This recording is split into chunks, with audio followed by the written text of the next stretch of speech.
नमस्कार विद्यार्थी मित्रांनो, मी Jijabai Sahebrao Gosavi, KTHM college, department of sociology and anthropology. तर विद्यार्थी मित्रांनो, आपण मागील लेक्चरमध्ये बघितलं होतं डेमोक्रेसी. ठीक आहे. तर डेमोक्रेसी म्हणजे लोकशाही म्हणजे नेमकं काय, तर हे आपण बघितलं होतं. तर आज आपण डेमोक्रेसी बद्दल बघणार आहोत. ठीक आहे. तर मागील लेक्चरमध्ये आपण बघितलं होतं डेफिनेशन ऑफ डेमोक्रेसी.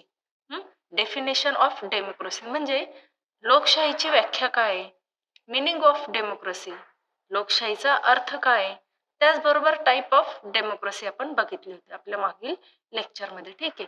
त्याचबरोबर आपल्या भारताची राज्यघटना म्हणजे कॉन्स्टिट्यूशन देखील आपण बघितली होती. तर विद्यार्थी मित्रांनो, डेमोक्रेसी म्हणजे नेमकं काय काय सांगता येईल आपल्याला, तर अब्राहम लिंकन यांनी डेमोक्रेसी बद्दल एक व्याख्या केलेली. तर त्यांची नेमकी व्याख्या काय, democracy is the government of the people, by the people and for the people. लोकांनी लोकांसाठी चालवलेले राज्य म्हणजे लोकशाही होय, हे अब्राहम लिंकन यांच्या मतानुसार. ठीक आहे. तर आज आपण डेमोक्रेसी बद्दल बघणार आहोत. तर मिनिंग ऑफ डेमोक्रेसी, लोकशाहीचा नेमका अर्थ काय, लोकशाही म्हणजे नेमकं काय, तर हे आधी आपण बघणार आहोत. Democracy is a system of government in which power is vested in the people and exercised by them directly or through the free elected representative. ठीक आहे. लोकशाहीमध्ये अप्रत्यक्ष किंवा प्रत्यक्षरित्या आपला रिप्रेझेंटेटिव्ह निवडून दिला जातो.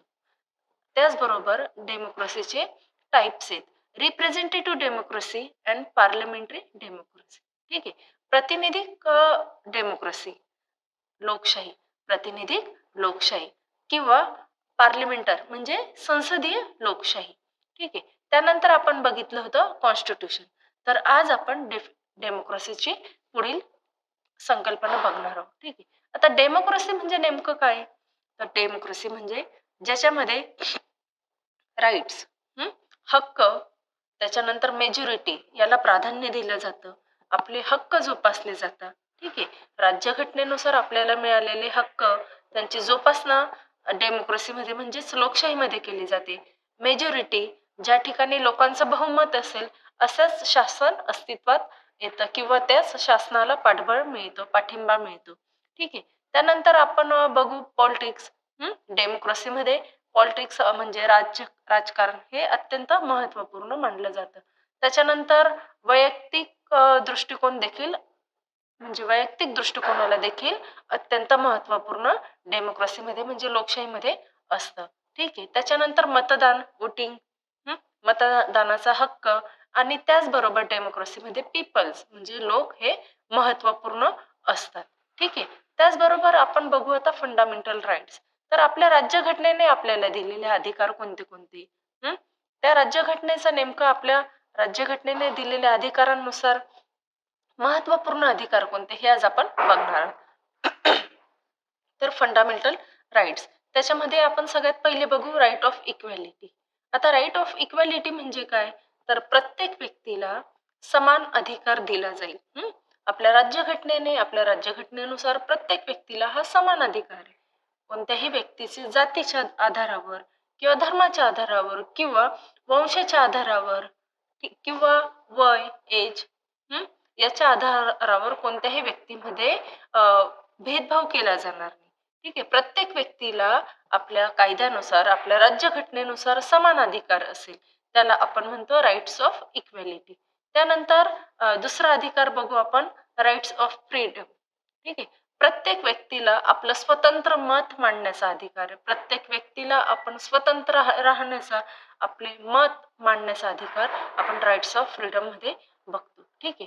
त्याच्यानंतर राईट अगेन्स्ट एक्सप्लॉयटेशन म्हणजे काय, जर एखाद्या व्यक्तीचं एखाद्या ठिकाणी शोषण होत असेल, एखाद्या सार्वजनिक ठिकाणी किंवा खाजगी ठिकाणी एखाद्या व्यक्तीचं जर शोषण होत असेल, एखाद्या व्यक्तीला जर आपल्या विरोधात शोषण होत असेल, तर त्याच्या विरुद्ध आवाज उठवण्याचा हक्क हा आपल्या राज्यघटनेने आपल्याला दिलेला आहे. म्हणजे थोडक्यात ती व्यक्ती न्यायालयाकडे धाव घेऊ शकते. ठीक आहे. आपल्या अधिकारावर कुठेतरी गदा आल्यास ती व्यक्ती न्यायालयाकडे धाव घेऊ शकते. ठीक आहे. त्यानंतर आपण पुढचं बघू, कल्चरल अँड एज्युकेशनल राईट. आपला सांस्कृतिक वारसा प्रत्येक व्यक्तीला प्रत्येक धर्मानुसार प्रत्येकाची वेगवेगळी संस्कृती असते, प्रत्येकाचा वेगवेगळा सांस्कृतिक वारसा असतो. ठीक आहे ना. तर तो वारसा जपणं, आपल्या धर्माची आपली विशिष्ट धर्माची संस्कृती, आपली कला परंपरा ह्या जपणं, याचा अधिकार प्रत्येक व्यक्तीला दिलेला आहे.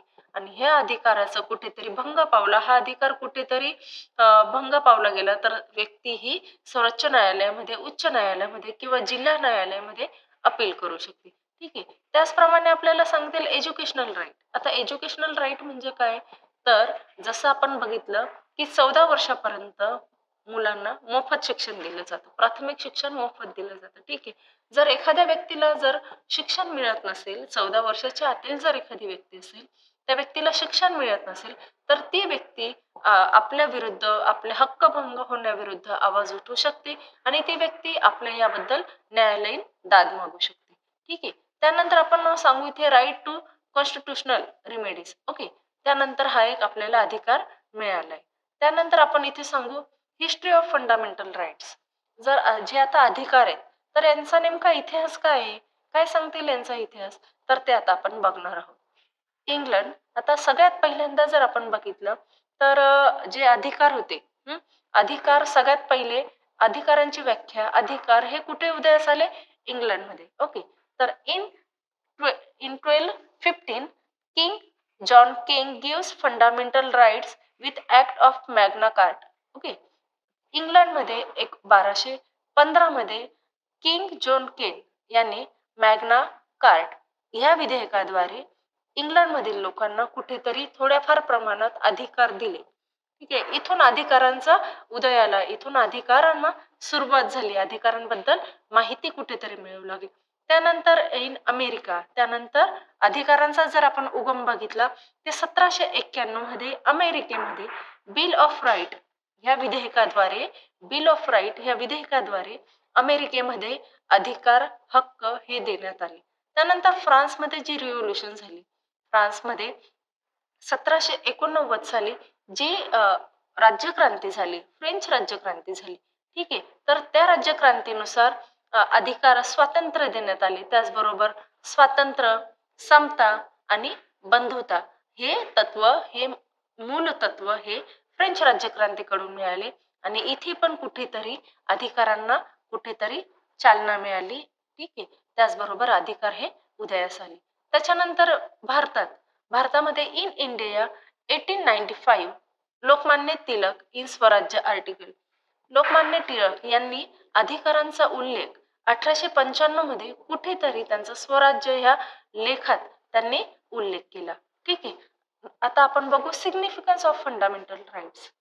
तर जे अधिकार आपल्याला मिळाले त्यांचं नेमकं महत्व काय आहे, ते अधिकार कशा प्रकारे महत्वपूर्ण आहे. ठीक आहे. तर ते आता आपण बघणार आहोत. Significance of democratic system in India. आता सगळ्यात महत्वाचं जर आपण बघितलं, जर लोकशाही टिकवायची असेल तर लोकशाही टिकवण्यासाठी सगळ्यात महत्वाचे असतात अधिकार, आणि हे अधिकार आपल्याला लोकशाहीमध्ये मिळाले तरच आपण म्हणू की लोकशाही ही टिकली. ठीक आहे. त्याच्यानंतर provide material and moral protection. अधिकारांद्वारे आपल्याला भौतिक आणि त्याचबरोबर आपल्याला मॉरल प्रोटेक्शन मिळतं. आपले अधिकारांद्वारे व्यक्तीच्या स्वातंत्र्यावर कुठेही गदा येत नाही. व्यक्तीच्या स्वातंत्र्यावर जर गदा आली तर ती व्यक्ती न्यायालयात धाव घेऊ शकते. ठीक आहे. त्यानंतर आपण बघू प्रोटेक्शन ऑफ इंडिव्हिज्युअल लिबर्टी. व्यक्ती स्वातंत्र्य, प्रत्येक व्यक्तीला बोलण्याचा, ठीक आहे, संचार करण्याचा अधिकार आहे. प्रत्येक व्यक्तीला आपलं मत मांडण्याचा अधिकार आहे आणि अधिकारांनुसार इक्वॅलिटीचा जसा अधिकार झाला, जसा इंडिपेंडन्सचा अधिकार झाला, तर त्या अधिकारांनुसार आपल्याला प्रोटेक्शन ऑफ इंडिव्हिज्युअल लिबर्टी म्हणजे व्यक्ती स्वातंत्र्याचा आपल्याला अधिकार आहे. ठीक आहे.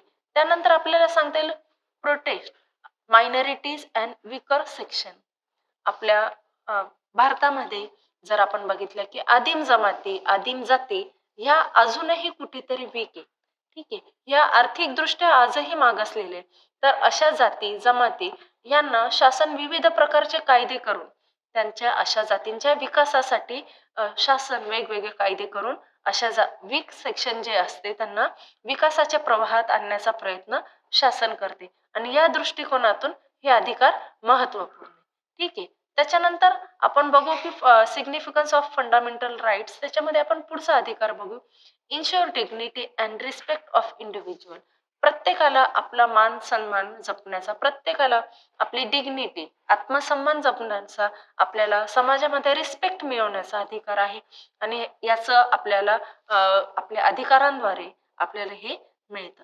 ठीक आहे. आपल्या राज्यघटनेने आपल्याला जे अधिकार दिलेले, ह्या अधिकाराद्वारे प्रत्येक व्यक्तीला आपला आत्मसन्मान जपण्याचा अधिकार आहे.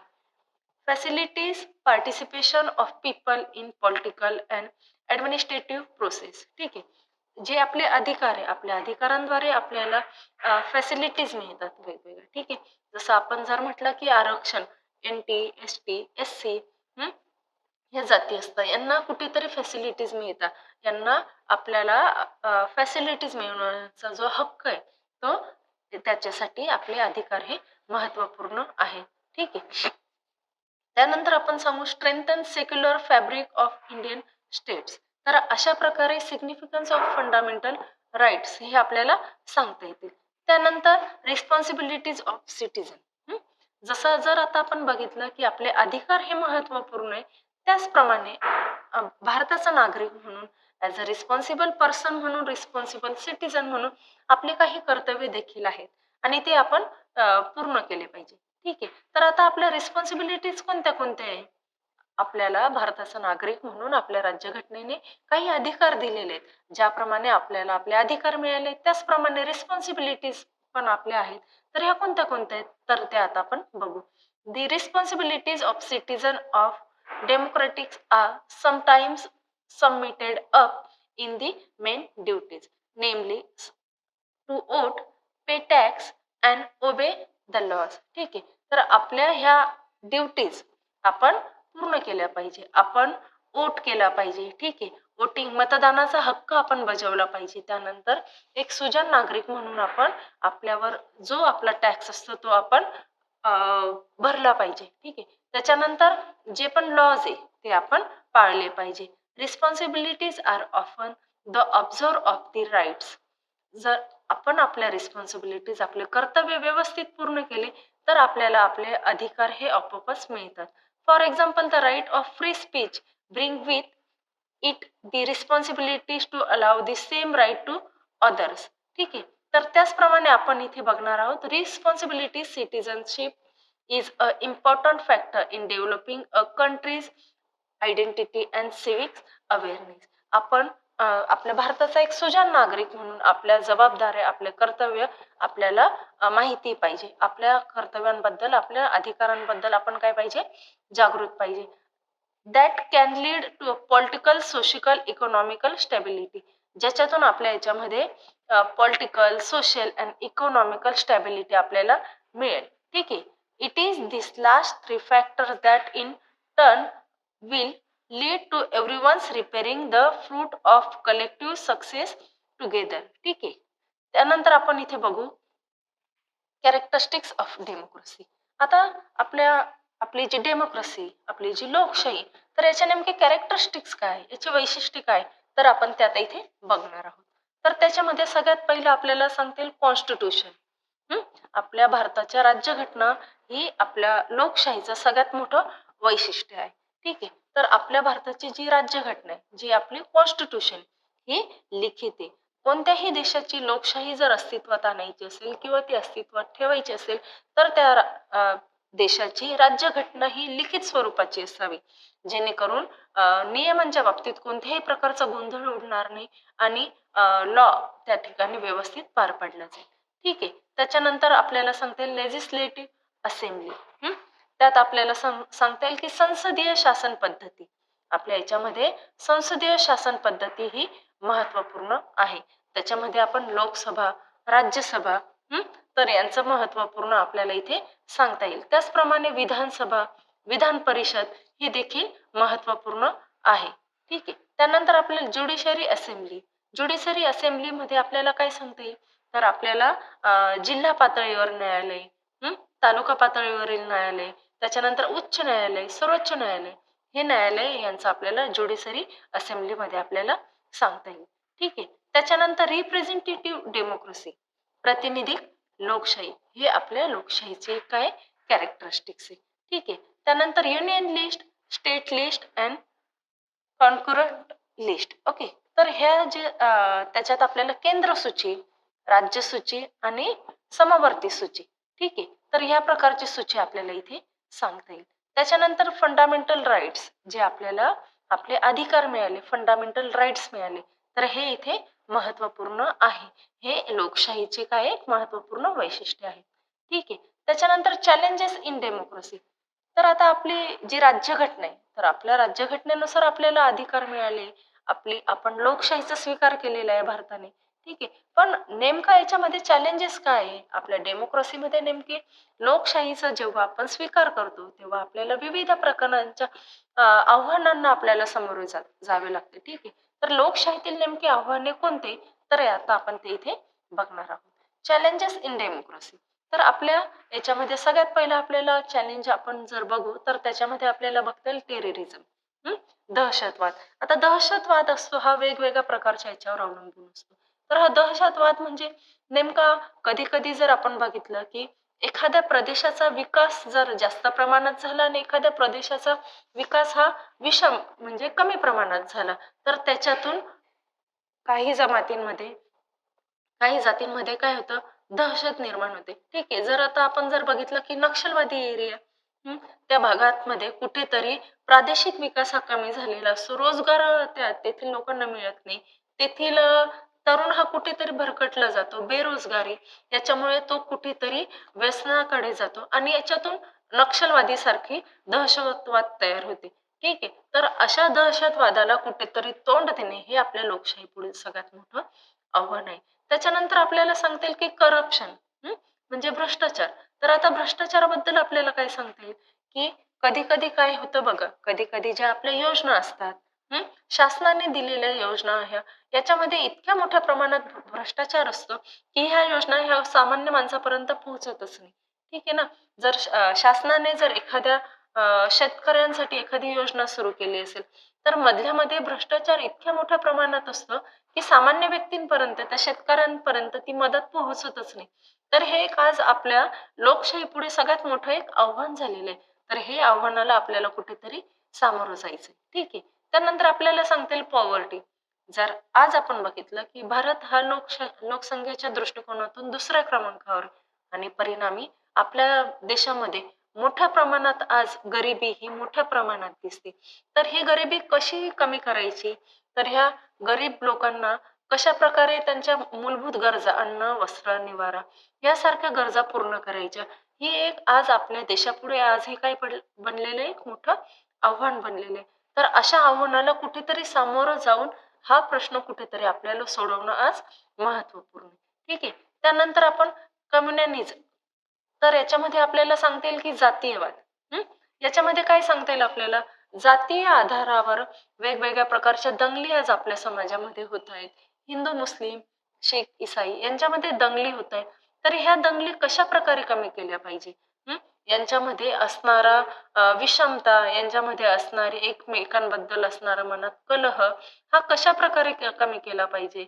जातीवर आधारित जर आपल्याकडे आज निवडणुका होत आहे, तर ह्या निवडणुका कशा प्रकारे यांना सामोरं गेलं पाहिजे? या जातीवर आधारित निवडणुका न होता क्षमतेवर आधारित निवडणुका कशा प्रकारे करायच्या, हे आज महत्वपूर्ण आहे. ठीक आहे. त्याच्यानंतर कास्टिझम, म्हणजे जाती जातीवर आधारित आज आपल्याकडे मोठ्या प्रमाणात निवडणुका होतात. जातीवर आधारित एखादी व्यक्ती सहज निवडून जाते, मग ती व्यक्ती कॅपेबल असो किंवा नाही. फक्त जातीय दुभागणी, जाती याच्यावर कुठेतरी आपला समाज आज दुभागला जातोय. तर हे चुकीचे आहे आणि हे आपल्या डेमोक्रेसी पुढील एक आव्हान आपल्याला सांगते. ठीक आहे. त्यानंतर आपल्या डेमोक्रेसी पुढील आपल्याला आव्हान सांगितलं तर आपण हेल्थ, आरोग्य. आज आपण बघितलं की जन्म मृत्यू दर याच्यामध्ये मोठ्या प्रमाणात आज आपल्याला तफावत दिसते. हं? माता जननी सुरक्षा योजनेद्वारे जरी आपल्याला आज विविध प्रकारच्या योजना मिळाल्या, तरी आज गडचिरोली, जर आपण मराठवाडा, विदर्भ या भागाकडे गेलो, तर आजही आपल्याला तिथे मृत्यूचं प्रमाण, बालमृत्यूचं प्रमाण हे मोठ्या प्रमाणात दिसते, कुपोषणाचं प्रमाण हे मोठ्या प्रमाणात दिसते. तर हे प्रमाण कुठेतरी आज आपल्याला कमी करण्याची गरज आहे. आपल्या लोकशाहीमध्ये आपल्याला आज हे प्रमाण कमी करून हे आपल्या लोकशाही पुढील सगळ्यात मोठं आव्हान आहे आणि हे आव्हान आपण कुठेतरी स्वीकारलं पाहिजे आणि याच्यावर काहीतरी उपाययोजना केली पाहिजे. ठीक आहे. तर आपल्याला आपल्या लोकशाहीमध्ये कोणत्या प्रकारच्या आव्हाने सांगता येईल? पहिलं आपल्याला सांगता येईल दहशतवाद, त्याच्यानंतर भ्रष्टाचार, त्याच्यानंतर गरिबी, त्याच्यानंतर जातीयतावाद, त्याच्यानंतर हेल्थ. तर अशा प्रकारच्या आव्हाने आपल्याला आपल्या लोकशाहीमध्ये सांगता येतील. ठीक आहे. तर अशा प्रकारे आपण इथे लोकशाही म्हणजे डेमोक्रेसी पूर्ण केलं. थँक्यू.